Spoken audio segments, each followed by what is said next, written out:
खाली चलिए घरी ढोनी गवाई, खाली चलिए घरी ढोनी गवाई तो चली गाना। हाय रे उठा लाली, हाय रे उठा लाली, हाय रे कजरा, कहियो तू करवैबू मार झगड़ाए गोरी, कहियो तू करवैबू मार झगड़ाए गोरी, जान मारे तोहरो टूपिस घघराए गोरी। पटना आए थे गाने के लिए, ट्रेन पे मेरा पैंट फट गया था, याद है। बड़ी भीड़ में ट्रेन पे इधर से फट गया पैंट, तो जाके एगो पैजामा हम किने थे, कितना 30 रुपया में, फिर 30 रुपया में फिर। नमस्कार, आप देख रहे हैं माघी मीडिया में, आप सबका भाई बिक्की। और हमारे साथ अभी जो शख्स देख रहे हैं कोई चेहरे का मोहताज नहीं है, छोटू छलिया भैया हैं, जो कि आरजेडी के एकदम कट्टर फैन हैं। बहुत सारे मुद्दे पे बात होगा, तो बने रहिएगा। सबसे पहले भैया स्वागत है। पहले तो आपको आपके चैनल के माध्यम माघी मीडिया को दिल से धन्यवाद है कि आप मेरा बाइट लेने आ गए।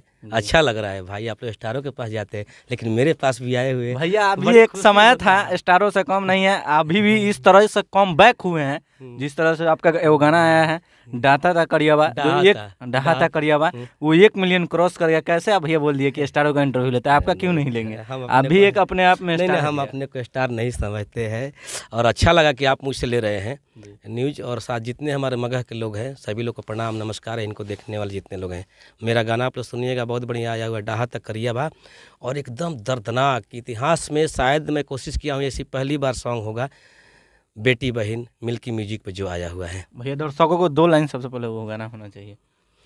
पानावानियाना तू पातर ए बेटी, फुलावानियाना सुका वार हो, दुनिया के रीतिया निभवानी ए बेटी, भेजतानी आना का दुआर हो। भैया इतना भोजपुरी हो, इतना सब चीज़ गाना आ रहा है, लेकिन आप इतना सैड सॉन्ग गाना है, क्या कुछ देने का बात? नहीं, कैसे कहूँगा सैड सॉन्ग इसको, हर घर में ये गुजरता है। हर किसी की बेटी बहन होती है, जब उसका शादी होता है तो क्या उनके ऊपर गुजरता है, क्या माहौल रहता है उस समय का, उसको मैं इस गाने के माध्यम से दर्शाया हूँ। इसका शूटिंग भी बहुत ज़बरदस्त किया हूँ। बचपन से लेके वो बेटी पिता को कितना मानती हैं, उसमें मैं कोशिश किया हूँ। गरीब पिता है, लेकिन एक चीज़ में इसमें दर्शाया शूटिंग के माध्यम से रखा हूँ कि कितना भी गरीब हो जाए अपने बाल बच्चा को जरूर पढ़ाइए, क्योंकि गरीबी मिटाने वाला कोई हथियार है तो वह शिक्षा है जी।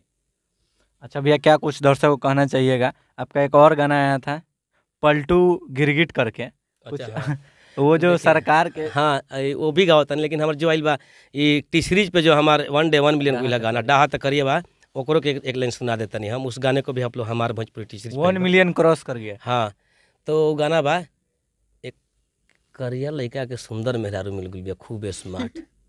हाँ भैया, मेहरारू में लगा रहता है दिन भर जी। हाँ, वो टाइम देखता कि जैसे ही सन ढले कि हम दिया बुता दी, आ मेहरारू के सब क्रीम लगल रहता कि ओकर लेखा हम सुंदर हो जाए। वही पर कॉमेडी गाना बा बड़ी बढ़िया। फेयर लवली लगा जाता आधा, इ तो गोरखों से डाहता ज्यादा, फेयर लवली लगा जाता आधा, इ तो गोरखों से डाहता ज्यादा, दिन भर आगे पीछे घूमे ले के तकियावा, साझही बुताई देता दियावा, पियावा करियावा। और सोना पांडे इसमें काम किया है, मैं भी किया हूँ, देखिएगा, बड़ी कॉमेडी गाना है। गाना तो हम देखे भैया, बहुत लाजवाब, उसका शूटिंग भी बहुत लाजवाब है, वीडियो क्वालिटी भी बहुत अच्छा है। ऋतिक भाई का किया हुआ शूटिंग है, आरा के ही रहने वाले ऋतिक भाई डायरेक्टर है जी, उनको धन्यवाद देना चाहते इतना बढ़िया गाना शूट करने के लिए। भैया आप आरजेडी के बहुत ज़्यादा सपोर्ट करते हैं? बहुत ज़्यादा, यो कहूँ के बाद बा खूबे तो वही तो बोले बहुत ज़्यादा। उस पर एक गाना भी गए हैं पलटू गिरगिट करके, उसका गाना। हाँ, देखिए वो भी गाना काफ़ी वायरल बा। पहले दिन गाना आइल, हम वो आपके क्षेत्र के मौके के एगो बिल्डरवा के पापा हमारे छोटे भाई समान है, हम लोग डांस कर दिए वो गाने पे। हाँ, मैं टुनटुन भाई डांस कर दिए, गाना वायरल हो गया काफ़ी। का गईले बनी हम, नीतीश बाबू पलटी मारते हैं तो जब कहते हैं कि हम बिहार के विकास के लिए पलटी मारे हैं, हमारा 9 बात हर बिहार के विकास तरह से ना हो पावत रहे। अभी तेजस्वी यादव विकास जैसे ही शुरू कर नौकरी दिहल तो उनकरा से ये सब बर्दाश्त ना भइल, आपकी बार पलटी मारदन बिहार के विनाश करे खातिर। लेकिन बता दी हम कि अबरी बार हमेशा पलटी मारत रहन तो तकिया बीजेपी लगल रहत रहे, पीछे से आरजेडी भी लगल रहत रहे, जब एने आवत तकिया आप लोग लगा के एकदम तोसक गुलगुल देते रहे ओनियो।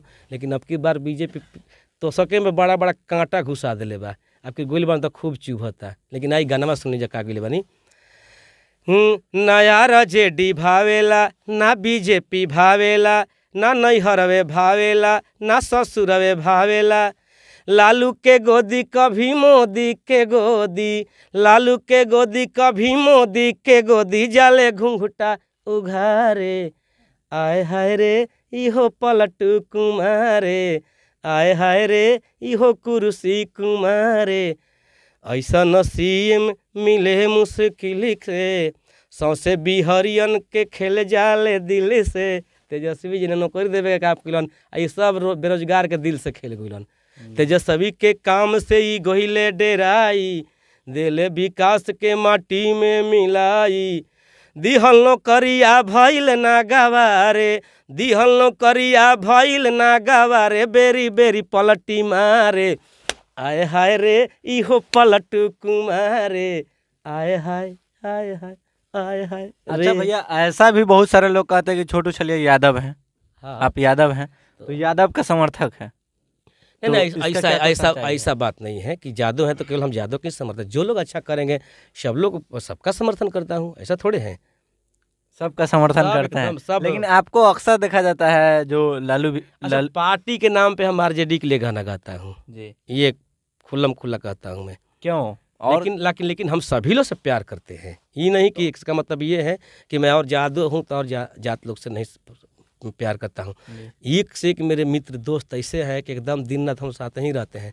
पासवान मेरा तो ड्राइवर जो है पासवान है, मेरे राइटर जो खूब बढ़िया जो गाने लिखते हैं, क्या नाम है, आर पंकज, उनसे पूछिएगा, पांडे जी हैं, उनको एक बार कितना मैं उनको सहयोग किया अभी तक करता हूँ। ये जो गाना बेटी बहन और रविदास समाज से आते हैं, अर्जुन अकेला, आप कैसे कह दीजिएगा। मुंबई में एक मेरे भाई, हम लोग कोई कह नहीं सकता, अलग है, और राजपूत जाति से अरुण सिंह भोजपुरिया काका, आप जानते होंगे, कोई कहबे नहीं करता कि छोटू छलिया वाले भाई नहीं है, तो ये आप नहीं कह सकते हैं। और कितना गिनवाऊँ, मुसलमान लोग हैं मेरे साथ, बहुत लोग हैं। अच्छा भैया, मेरे एक रजनीश भाई है मेहंदिया के, भूमिहार जाति से, एक दांत की रोटी हमने खाई। तो ये मत कहिए ये कि जादव है छोटू छलिया तो केवल जादव के। पार्टी का बात हाँ, बोले, पार्टी तो खोल के RJD बोले कि आरजेडी के गाइला, सीना ठोक के कहिला। अच्छा भैया, आपका एक समय था, एक साल था जो कि हाय रे होठलाली, उस गाने ने एकदम तवातोड़ बजा था, और अभी भी कभी पार्टी होता है, फंक्शन होता है, तो उसमें जरूर एक बार वो गाना बजाया जाता है। क्या कुछ उस दर्शकों को देखिए, मैं बता दूं कि जब मेरा गाना हिट हुआ था तो मुझे पता नहीं था कि भैया मेरा गाना इतना बज रहा है, क्योंकि मैं पहला बार गईबे किया था। हम पहले गाना हिट हो गया? हाँ, हम सोचते हैं कि हमारे दिन आ रही दिन हमारा गाँव दिन बाजा था। सही में हमको यही लगता है, हम गाँव से बाहर निकले नहीं थे कभी, जी, पटना आए थे गाने के लिए। ट्रेन पे मेरा पैंट फट गया था, याद है, बड़ी भीड़ में ट्रेन पे इधर से फट गया पैंट, तो जाके एगो पैजामा हम किने थे, कितना 30 रुपया में, फिर वो पैजामा पहन के और सरस्वती सीट में गाने गया था, मुझे याद है वो दिन। तो भैया दर्शकों को कम से कम 2 लाइनों का गाना होना चाहिए, क्योंकि बहुत पुराने यादों को ताज़ा कर दे दर्शक। हाय रे मोठा लाली, हाय रे कजरा, जान मारे तोहरो टूपी से घाघरा ए गोरी, कहियो तू करवैबू मार झगड़ा ए गोरी। और ये गाना पार्ट 2 रिकॉर्ड हो चुका है। पार्ट 2 ब्रेकिंग न्यूज दे रहे हैं, पार्ट 2 इसका आने वाला और ये है। कंपनी में चला भी गया है, केवल शूट करने, मुझे आज ही डायरेक्टर से बात हो रही थी, शूट करने मुझे जाना है दिल्ली इस गाने को। लगभग किस कंपनी से आएगा? टी-सीरीज का ये गाना है, तो टी-सीरीज पे ही आएगा ये गाना। यानी सबसे बड़ी खबर दे रहे हैं छोटू छलिया भैया, पार्ट 2 आ रहा है हाय रे होठलाली का। हाँ, माने इस बार और उससे ज्यादा बवाल किया पक्का जाएगा। पक्का खूब बढ़िया गाना होगा, मजा देगा, ये पार्ट 2 भी रहेगा तो जी, मजा देगा। अच्छा, आपसे एक और क्वेश्चन है भैया, बहुत सारे लोग विवाद करते हैं, ढोरी चोली क्या नहीं गाते हैं, लेकिन छोटू छलिया भैया उससे काफी दूर है, क्यों? भैया मत कहो, हम गइले बानी गाइला, कभी कहीं मन कर देला, मन हम विवाद में मिजाज से हो। बहुत दूर हाँ, है। विवाद के फेर में का अपन गावे के काम बाटे। आखिर का पवन भाई खेसारी भाई के बीच में इतना विवाद भइल, अकेले छोटू छलिया कहने वाला है कि ये लोग एक दिन मिलेंगे, केवल जनता को बुर्बक बना रहे हैं, अपने श्रोता को बुर्बक बना रहे हैं। मिले कि नहीं? मिले ये हम अकेले इकलौता कहे वाला रहत रहे कि ये लोग मिलेंगे देख लीजिएगा। आप पूरे लोग श्रोता थी अपने में लड़ती थी, उसको गाली देना, लेकिन क्या हुआ ऐसे वो दोनों मिल गए, हम लोग दिखार हो गए। बस पता चलल जी। के बड़ नेता बा जनता मूर्ख बा, इससे का मतलब विवाद में रहे से। अच्छा भैया, जो बेटी बहन गाना है किस चैनल से रिलीज हुआ है? ये मिल्की म्यूजिक चैनल है एक, उसी पे गाना वो भी है पलटू गिरगिट। जी, म्यूजिक नया खुला है, मिल्की हाँ, म्यूजिक अच्छा वर्ल्ड चला, उसका नाम है। काफी बढ़िया चल रहा है ये मिल्की म्यूजिक जाते वर्ल्ड। जाते भैया ऑडियंस को क्या कुछ कहना मैं चाहिए? दर्शक लोग से विनती करूंगा कि का बोले भैया, खाली चलिए घरी ढोनी गवाई तो चली गाना है। रउआ सबने से आग्रह बा, विनती बा कि एहू तरह गाना के एक बार दुलार प्यार दीजिए जरूर। एक बार जरूर सुनिएगा। अगर आंख से आंसू नहीं आ गया, दिल से अगर सुन लिए तो वाकई में हम कह रहे हैं कि एक बार दिल जरूर वो उस वाली पक्का। और फीलिंग आ जाएगा। अगर आप लोग इस गाने को प्यार दीजिएगा तो मैं वादा करता हूँ छोटू छलिया आप लोग से, आप लोग को दिल कभी मैं नहीं तोड़ूंगा। इससे भी बेहतर गाना मैं आप सामाजिक लेके आऊँगा। चलिए, तो छोटू छलिया भैया के बारे में क्या सोचते हैं एक बार कमेंट कीजिएगा, और जितने बात बोले हैं उनके बारे में भी क्या सोचते हैं एक बार कमेंट कीजिएगा। फिर मिलते हैं एक नए वीडियो में, तब तक के लिए जय हिंद।